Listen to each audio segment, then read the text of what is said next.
Hello, and welcome to our Your Future workshop session.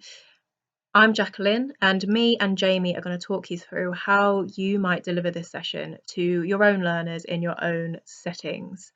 Just as a little introduction, this workshop follows our Introduction to Futures presentation and builds upon it to explore how learners' skills, talents, interests, and values link to their future goals and aspirations. The activities in this workshop are designed to light the spark in planning their next steps. This session includes our Your Future workbook, which can be found in the resources section of our website, alongside this presentation and its accompanying session plan. We tend to deliver this to Year 9 learners who are about to choose their GCSE options, so this ties in really nicely with that, but this could also be delivered to a range of audiences and adapted however you see fit. The following slide introduces who Hello Future are and displays our partnership of schools, colleges, employers and universities. We take this opportunity to let learners know that we support them from years 9 to 13 in their progression into higher education, such as university and higher apprenticeships. The three main aims and outcomes of this workshop are for learners to explore their individual pathways to a career of their choice. They will gain an understanding that personal values are unique to each individual, and they will expand on their knowledge in terms of the variety of future options available to them. So by the end of the session, the learners will have acknowledged the importance of their voice and the value of their own opinions. They will have listened to the various HE experiences of the graduate interns or whoever may be delivering this workshop.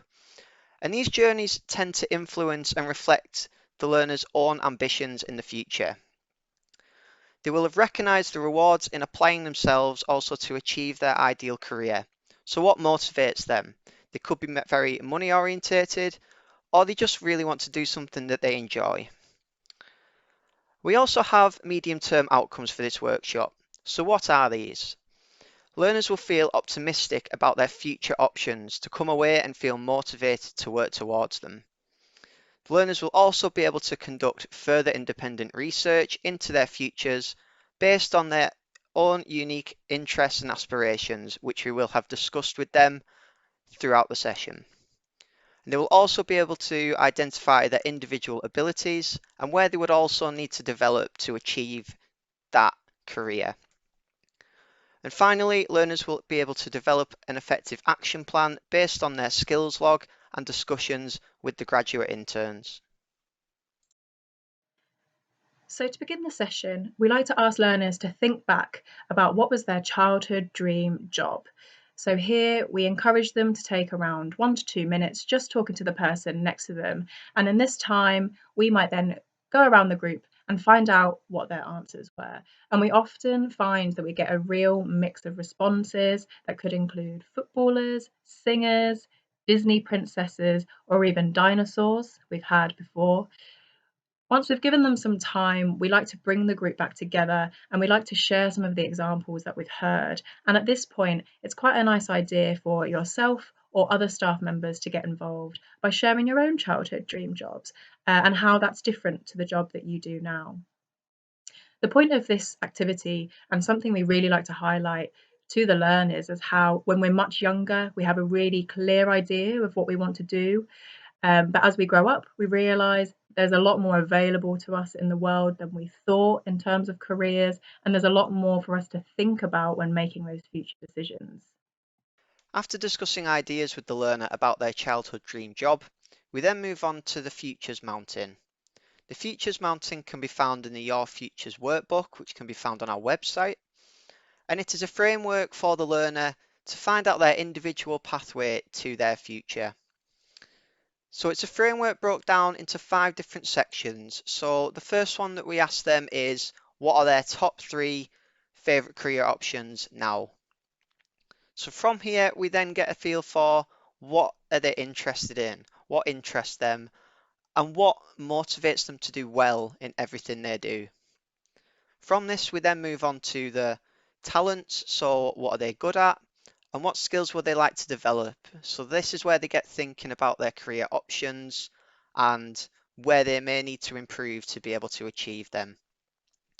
We then move on to the values. So this is basically what learners want to get out of their career. So what is important to them? Do they want to be financially stable, or do they want to be looked after by the company, make sure everyone's in good health, that type of thing. We then round off the framework by referring back up to the mountain and ask the learners what careers might they be interested in after considering the 4 headings. So during this exercise, it's important to emphasize that we are discussing ideas in a safe environment and that they can never dream too big. So we ask the learners to write down 3 dream jobs they want to be in. This is where we give the learners a chance to discuss between them, give them like 1 or 2 minutes to do this, about what they want to do post-school study. So once this task has been set, you can monitor this in any way you wish. If time allows, we tend to walk around each group, have a look at some of the ideas they have, and why they've chosen these options. Once the learner has written down their career options, we then close off the activity by asking the learner for some feedback on what they were discussing. We get them to feed back to the rest of the class and see whether their ideas have changed from when they were a child up until now. It gets the learners involved in hearing about other people's thoughts around their future careers. It informs them on other opportunities that they may not have considered or been aware of. Typical responses from learners could be something like if they wanted to be an aircraft pilot when they were a child, but now would like to be a mechanical engineer. So the member of staff delivering could challenge this and ask them why if they changed their minds and build on that safe environment that you have created with the learners. Once they've completed the top section of their mountain, they can then begin to complete their mountain from the bottom, and they'll be doing this throughout the rest of the session, working their way up towards the top. This is where we begin to explore learners' interests, hobbies, and talents, as shown by the 2 boxes on the slide. We really like for learners to engage in meaningful conversation about this. So one way in which you could deliver this is by handing out post-it notes and asking learners to talk to each other and write down what their interests, hobbies, skills, and talents are on individual post-it notes. If they get stuck, they could use the PowerPoint, which offers suggestions and prompts for them.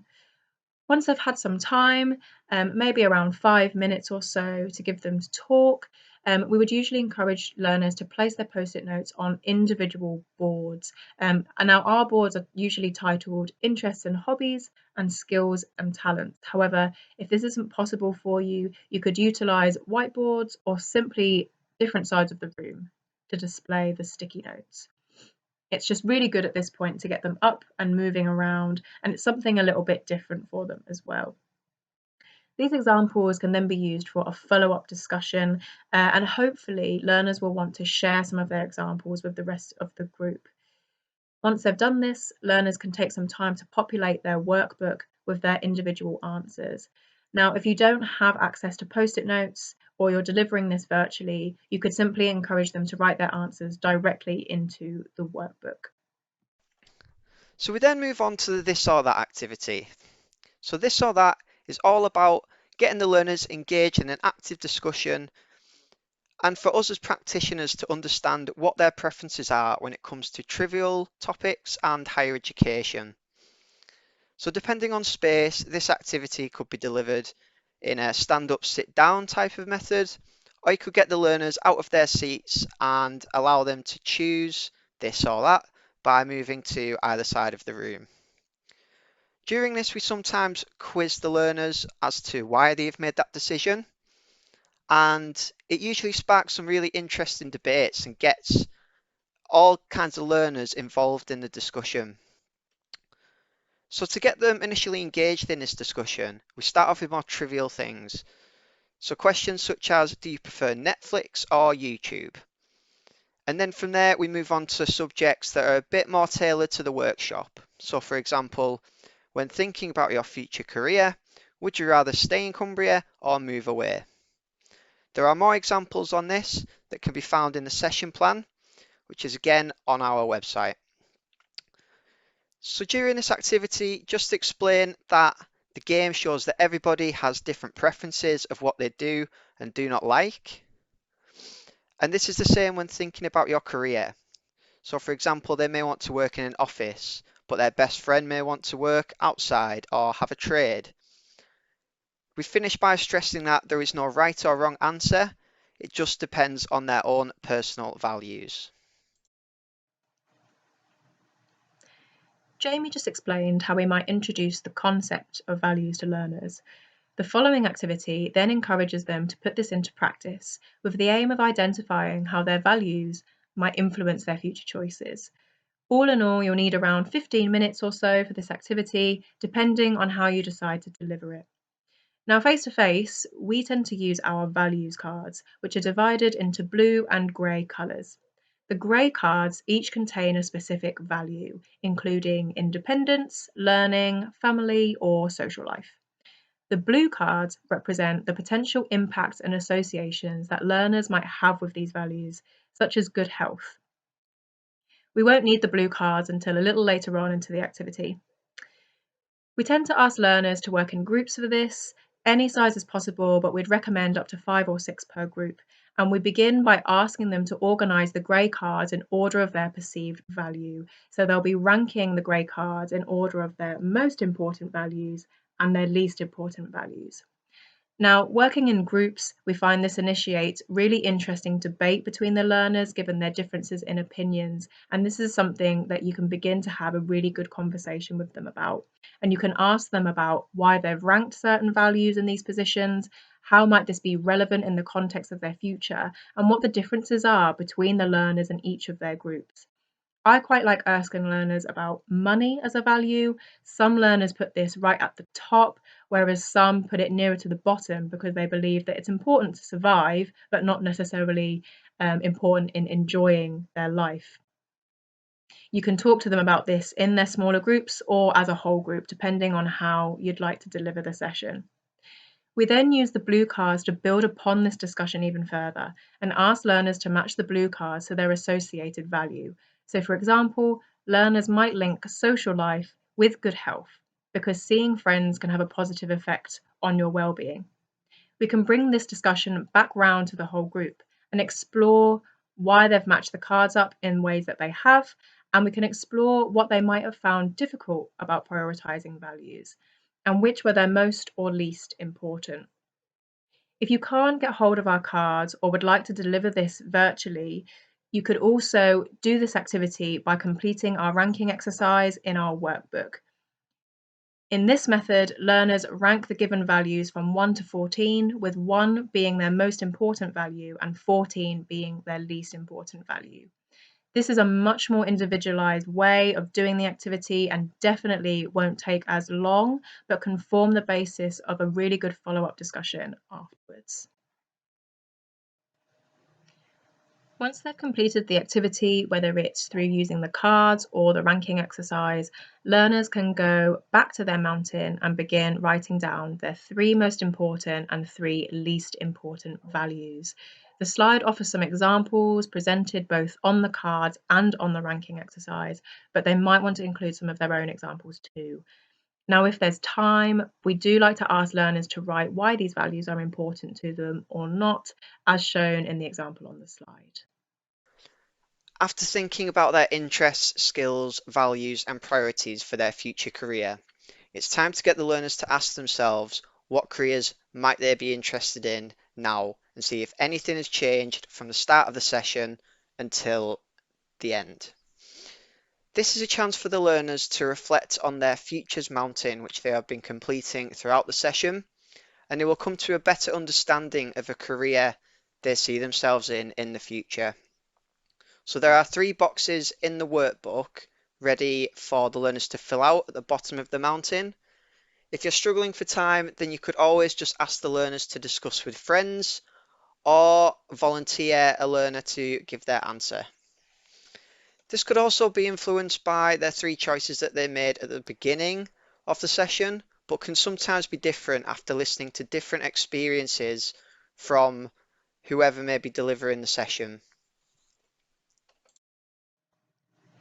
Now, by this point, the learners should have a fully completed mountain, and this becomes a really useful takeaway for them to reflect on and use in the future. We can conclude this session by offering some tips for learners to think about after the session, and these include small steps that they can begin now to help them achieve their future goals. The examples are presented on the slide here and on our session plan, and these tips include researching their options, the ability to ask questions about the future, and recognizing their strengths, which is, of course, something they've started through the use of the mountain in this session. If you have time, our session plan offers a link to the National Careers Service website. You could use this to demonstrate how you can type in virtually any career and be shown exactly what type of qualifications, skills, and experience needed for that role. You can use this website and talk through it with the learners as a demonstration. This is optional, of course, but it is a useful website for learners to explore what educational pathways they might need to take in the future, depending on what they might like to do. The final slide simply promotes our social media channels, where learners can follow us to stay up to date on our events and find out how to access our online resources. And with that, that concludes our workshop. Thank you so much for listening, and I hope this is useful.